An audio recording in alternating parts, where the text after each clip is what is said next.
بسم اللہ الرحمن الرحیم۔ السلام علیکم۔ Welcome to my YouTube channel Fatima Raj official. امید ہے کہ آپ سب خیر خیریت سے ہوں گے۔ اللہ پاک ہم سب کا حامی و ناصر ہو، آمین۔ اسلام کی مثال۔ حضرت انس رضی اللہ عنہا سے روایت ہے کہ رسول اللہ صلی اللہ علیہ وسلم نے فرمایا، اسلام کی مثال ایسی ہے جیسے زمین کے اندر جمع ہوا درخت۔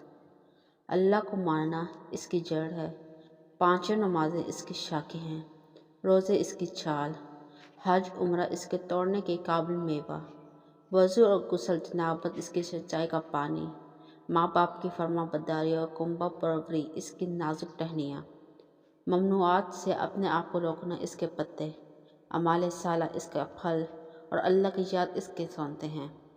اس کے بعد حضور کریم صلی اللہ علیہ وسلم نے فرمایا، جس طرح درخت کا حسن اور اصلاح بغیر پتوں کے نہیں ہوتا، اسی طرح اسلام بغیر ممنوعات کے ترک اور اعمال صالح کی ادائیگی کے نہیں ہوتا۔